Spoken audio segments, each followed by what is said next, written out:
Квант физикээр дамжуулан урд насны болон өнгөрсөн амьдралын кармаг арилгаж болно. Пифагорын тоон зурлагаар кармаг шинжин зэрэг цахим сургалтууд биеийг кодчлох арга зэрэг үйлчлэгийг нэлээд илэрсэн бөгөөд зарим хүмүүс үүнд шүүмжлэлтэй ханддаг. Яг энэ асуудалд сургалт зохион байгуулагчдын зүгээс ухамсарыг засах арга хэмээн тайлбарлаж байгаа л онлайн физикчид үүнийг эрс үгүйсгэж шинжлэх ухааны нэр барьсан хэрэг хэмээн үзэж байна.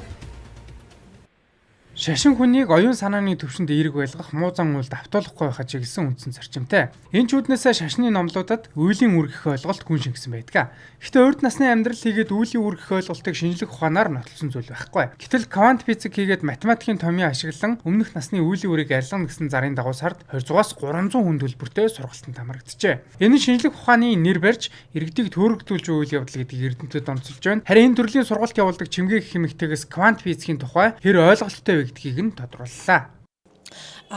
Чи тэгвэл тэ нөгөө квант физикээр бол одоо үеийн үрийн занг нь унчаад байгаа бол чамаас ямар одоо зан харилцаа хандлага хэлж байгаа үг үйлдэл чинь тэр одоо кармаг үүсгэж байгаа вэ гэдгийг чи хэлээд өгчдөг байхгүй. Ингээд тухайн хүн дээр одоо тэр одоо кармагаа одоо өөрөөсөө хол дуулах эсвэл тэр юунаас одоо зайлж болно шүү дээ тий. Гэх мэтлэн тэр аргуудыг зааж. Таны хувьд бас өөрийнхөө үр тань үндсэн мэрэгжил гэсэн үг юм ээ. За үндсэн мэрэгжил болохоор их сонирхолтой малын хэмж мэрэгжилтэй.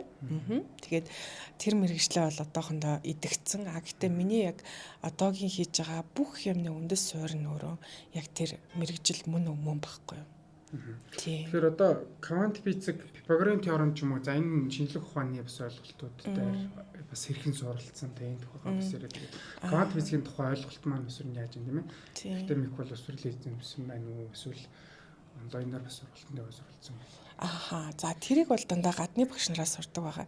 За биеийн код ч гэсэн дандаа гадаад төгстэй байдаг. Шинжлэх ухааны үүднээс авч үзвэл квант физик нь хүний өнгөрсөн амьдрал дахин төрөлт кармаг арилгах зэрэг ойлголтыг нотолсон судалгаа одоогоор байхгүй гэдгийг онлайн физикч хэлж байна.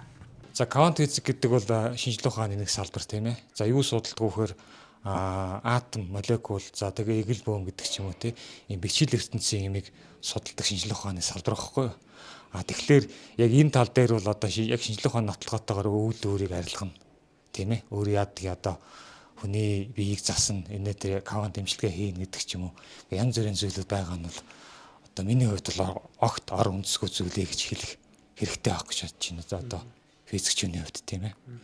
Тэгээд тухайн хүмүүс нь бол юу хийгээд тах шиг. Над зүгээр миний зүгээр ойлголтоор бол засал барай өөр юу гэдэг уламжилт юм хийж явах шиг юм л та. За тэр бол мэдээж одоо гадуур зөндөл байж идэл босгол зүйл. Гэхдээ яг хуу тэн дээр бол квант физик ийм юм хийдгээ гэдэг нь бол ор үндэсгүй зүйлээ гэдгийг л хэлэх хэрэгтэй байх гэж байна. Мөн урд насны тухай ойлголт нь шинжлэх ухааны баталгаа нотлохонд суйрлаагүй ч олон соёл шашинд гүн шингэсэн байдаг. Иймээс квант физик ба кармаг холбон тайлбарлах нь ихэвчлэн хувь хүний итгэл үнэмшлийн хүрээнд дэрэгддэг байна. Тиймээс олноороо итгэж хошуурах нь учир дутагдaltaй гэдгийг мэрэгжилтнүүд онцолсон юм а. Мөн ийм төрлийн сургалт явуулдаг хүмүүс мэрэгжлийн бус байх тохиолдол элбэг гэдгийг ч дурдлаа.